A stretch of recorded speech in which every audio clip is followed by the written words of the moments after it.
Everybody pretty much knew everybody in the small rural net community. So when all the neighbours watched in pure disbelief as their quiet street soon turned into a crime scene, the young boy was found dead and the state police had no suspects. But what did actually happen here would make the TV news and shock the rest of the world.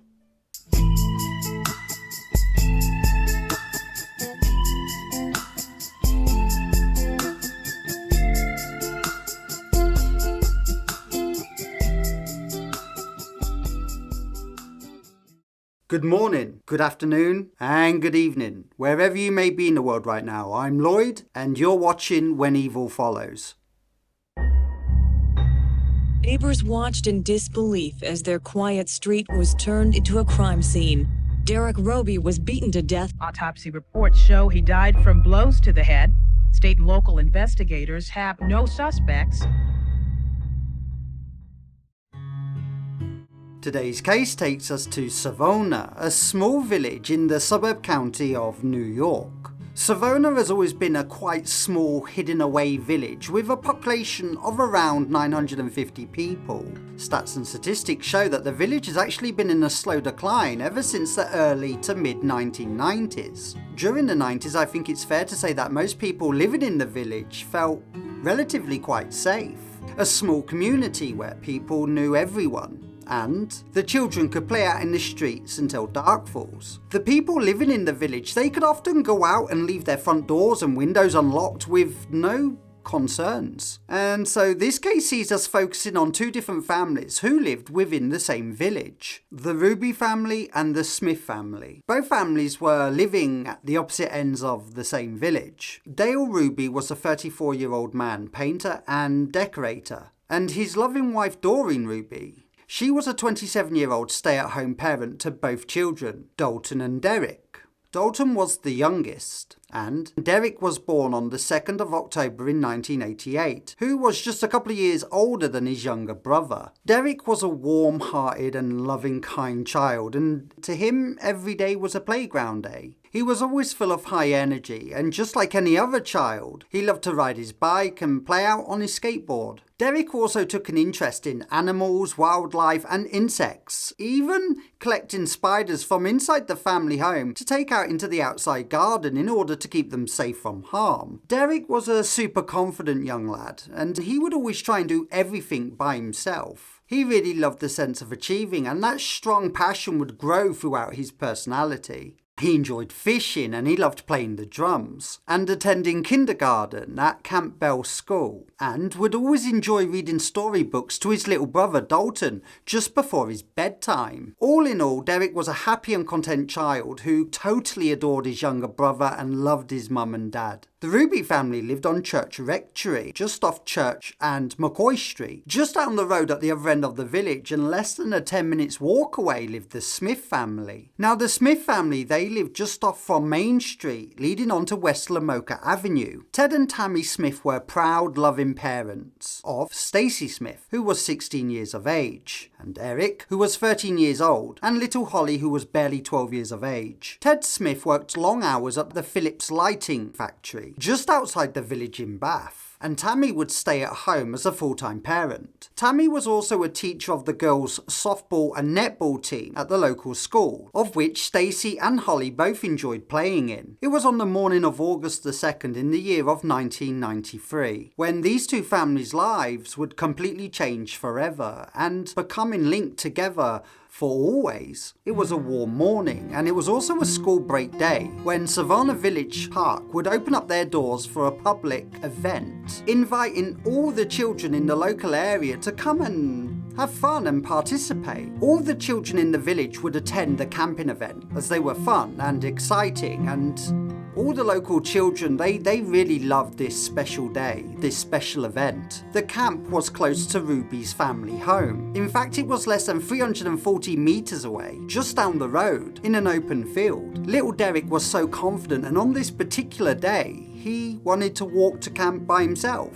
Derek's mother Doreen, she would watch from the garden as Derek made his way off down the street. But as she was outside watching Derek, Doreen hears baby Dalton crying, and so she quickly rushes back inside into the home to make sure everything's okay. leaving Derek to make the rest of the journey to camp completely and totally unsupervised. Now, Derek was a smart and intelligent young boy, and he knew to always walk on the pavement, and that he should under no circumstances ever walk off with anybody he doesn't know, and that he should never talk to strangers. At around 9:17 a.m, local farmer Bill Horn, he's driving past and he sees Derek and he gives him a wave. And just after that, a young boy named Erik Smith, aged 13, cycled up to Derek, and they both began talking to each other. Erik told Derek that they would both get to summer camp much quicker by taking a shortcut through the nearby wooded area.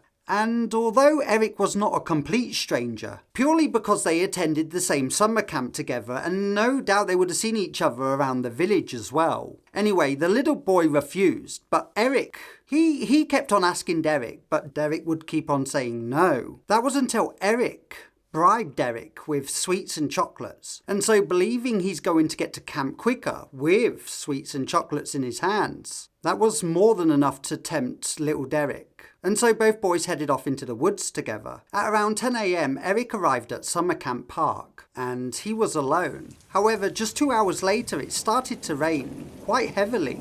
In fact, it started pouring down, so much so that summer camp was actually cancelled for the rest of the day. A little while later, Doreen went down to collect her son. The staff seemed quite shocked to see her and quite surprised, as they informed Doreen that her son, Derek, wasn't on the register list and that he'd not attended. Now obviously Doreen at this point was overcome with fear and worry, and so she drove back home. At around 12 o'clock that same day, she immediately reported her son missing to the state police. The local state police came out to the location with many car units, all driving in and around the village in hopes of finding little Derek. And it was around 4 o'clock in the afternoon on that same day came the most unnatural and devastating news ever. That a young boy's body had been found in the woods and less than 5 minutes walk away from the family home, matching the same description as 4-year-old missing Derek Robie. Derek's body was discovered in a quiet area of the wood, and his body was completely covered in leaves and left next to an overhanging bush, as if somebody had half-fussed tried to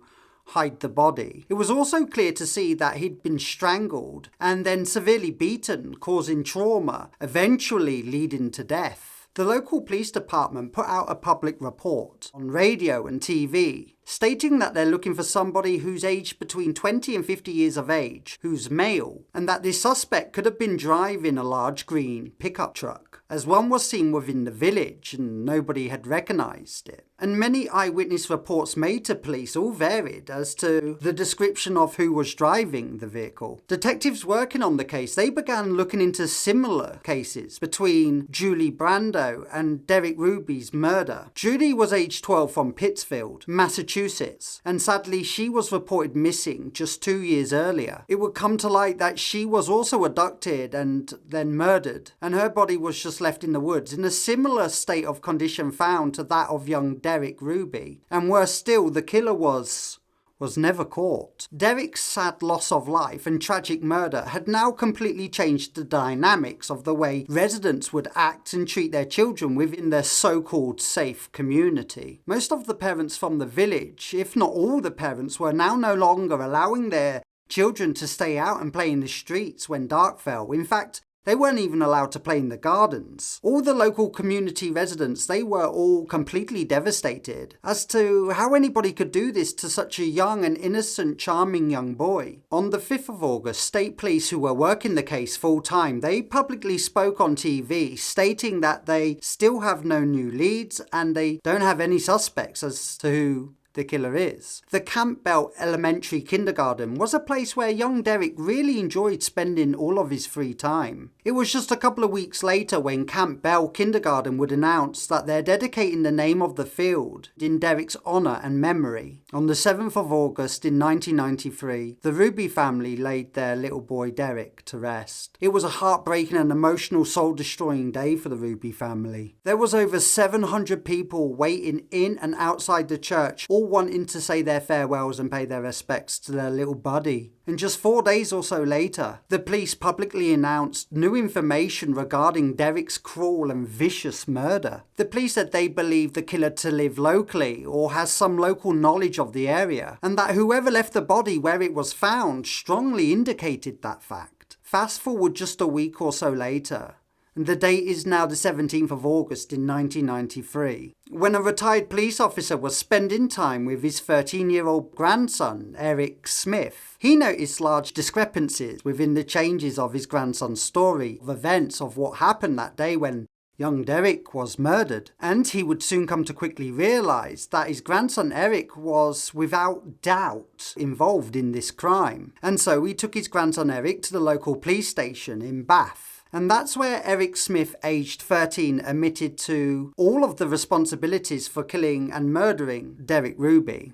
In the police interrogation room, young Erik explained to the police that he was riding down the road on his bike towards summer camp. And that's when he saw young Derek walking in the same direction, and that he was also walking to summer camp. Erik told the police at first Derek refused to go into the woods with him by saying he's not allowed to walk or talk with strangers. Erik then shared some chocolate with Derek and then said if we managed to get there before everybody else, we would be king of summer camp. And Derek finally agreed to go with him through the wood, believing it was a shortcut to camp. They both walked into the wood together, and that's when Erik admitted to strangling the young boy, who bravely tried to fight back and defend himself. And that's when Erik picked up a large heavy rock and started smashing him over the head with it, multiple times. Once Derek was unconscious, he then went on to confess, picking up an even larger rock, a heavier rock, and dropped it on his head, smashing his skull into separate parts. The rock was later proven to weigh around 26 pounds. That's, nearly 12 kilos? And so yeah, dropping this heavy rock onto his head completely smashed his skull apart. And as little Derek lay on the ground with his face totally unrecognisable, Erik then starts running around the wooded area gathering rocks, and begins to throw the rocks as hard as he can at Derek's chest. After that, he then picks up Derek's lunchbox and pushes a sandwich napkin into the boy's mouth. Erik then eats all the food, and then after he's eaten all the food, he starts to pour the fizzy cola drink into the boy's head wounds and open cuts. Still not happy or content with this evil and vicious act, he then snaps off a tree branch and pulls down the boy's shorts and sodomizes Derek's lifeless body with the branch, before finally kicking and dragging the body into a bed of dead leaves near a large bush. And once Erik is done, he simply gets back on his bike and he heads towards summer camp. However, once Derek gets somewhat close to the camp, he decides to go back to the body just to make sure that Derek is indeed definitely dead. Erik would then go on to join the activities at summer camp, arriving at around 10 AM, as if nothing had happened. How anyone can just do this and then join activities as if nothing had happened is simply beyond my comprehension. After Erik's confession, the police charged Erik with second-degree murder, because it was the only capital crime which a young 13-year-old could be tried for as an adult.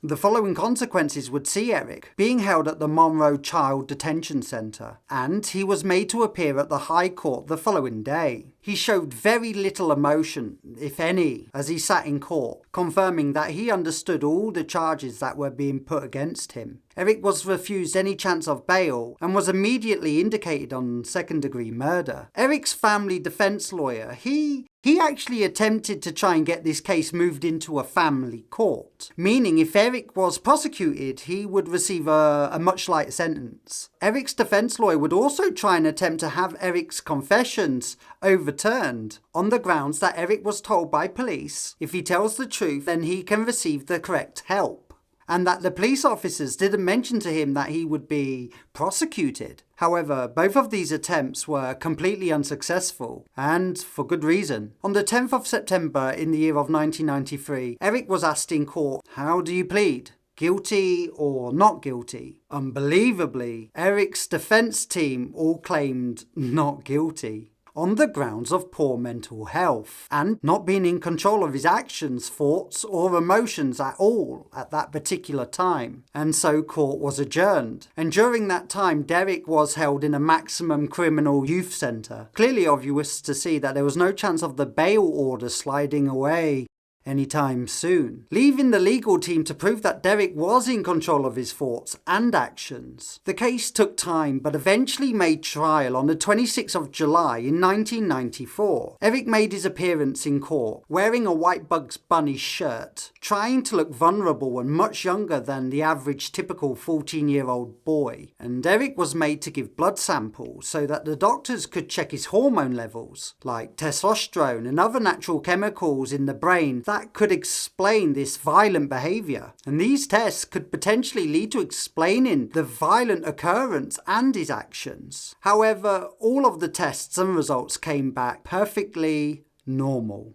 Prosecutors then began going over the statement Erik first made to the police. In the first statement, Erik admitted that he asked young Derek to accompany him into the woods, but not just once or twice, but multiple times, completely exposing the fact that Erik was very much so in control of himself. The prosecutors would then point out that in Derek's first confession, he confessed to actually returning back to the scene of the crime just to make sure that Derek was indeed dead, proving even more so that Erik was very much aware of what he had done and what he was doing. So now the courts have established that Derek was more than fully able to understand what he was doing and the situation that he had put himself in. But what the court psychotherapists really wanted to know was, who was Erik Smith? In court it came to light that Erik Smith was born on the 22nd of January in 1980, and from his early years in school he was casted out and bullied regularly, quite frequently, by all the other children because of his low ear set and his thick glasses and his bright red ginger hair and his overloaded freckles. He also had a very clear noticeable lisp that was really bad. In fact, it was that bad when speaking he would often unknowingly spray spit everywhere and would often get emotionally distressed or angry when the other children would refuse to stand next to him or interact with him. In fact, most of the children at school would laugh at him. And because of these intense, sensitive, raw emotions, Erik had very little to hardly any interaction skills with the other children at his school. And so he wouldn't want to participate in any school groups or class activities. Erik would actually make up every excuse in the book as to why he wouldn't go to school. I don't feel well. Broke my leg. He would often wet the bed on purpose right up until he was 12 years old, claiming to be poorly. And at 4 years old, Erik set fire to the newspaper in the front room, almost burning the family home down to the ground. When Erik was just 9 years old, he admitted to strangling the next door neighbour's cat to death, simply because he didn't like cats and he found the cat annoying. Erik would also go on to develop a severe temper. He would often punch the trees in the park or the trees in the back garden until his knuckles started to bleed. After the courts had listened to all the evidence on the crime committed and the hidden history of Erik, the jury took no less than 4 hours to give their verdict, and on the 16th of August in 1994, Erik was found guilty on second-degree murder and was given life in prison. Erik showed no emotion whatsoever at his sentencing, and it was almost next to impossible to understand whatever he was thinking. However, after his first year of imprisonment at the Brookwood Juvenile Detention Centre, Erik sent a handwritten letter of an apology addressed to Derek's family. The letter said, "I know my actions have caused much hurt and trouble and loss for your family, and for that I'm truly sorry. I have tried to think as much as possible about what Derek will never experience. Christmases, his 16th birthday, graduating from college, owning his own house, getting married, having children. And if I could go back in time, I would switch places with Derek and end all this pain that I have caused, and for that I am truly sorry."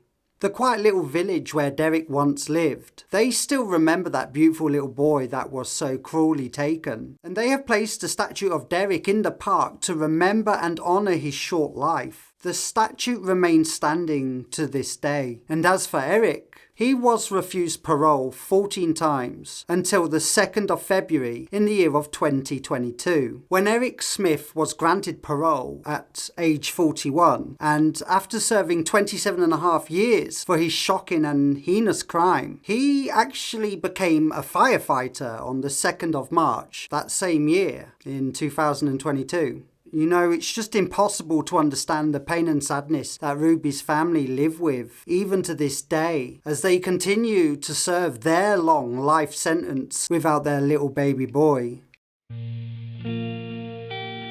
May your forever gorgeous son fly high with the angels and rest in love and peace. Hey there, and thank you for watching this video. So what do you think to Erik being released after 27 years? Does he deserve to be released? Is there any chance that he could still be dangerous to other people? Let me know your thoughts in the comments below. And don't forget to click the like button if you have enjoyed this case. I know many of you are new to this channel, so please do consider subscribing to the channel. We upload solved and unsolved crime cases every single week right here on this channel. And as always, stay safe, and I'll see you next time when evil follows. Goodbye.